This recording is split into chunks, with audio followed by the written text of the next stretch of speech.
Hello everyone, Assalamu alaikum. How are you all? I hope you are well. Welcome back to my channel in this new video. Today's video, how to convert image into oval shape in Microsoft Publisher document. So get it started. At first open your Publisher document. In this video I will show convert image into oval shape. Now go to the insert menu option. Now for click.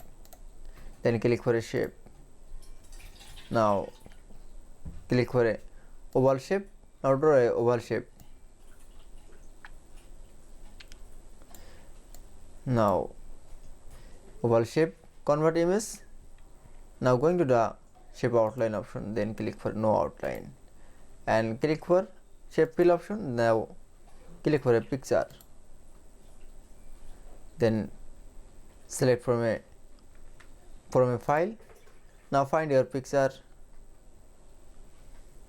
Now for click, then click for insert option.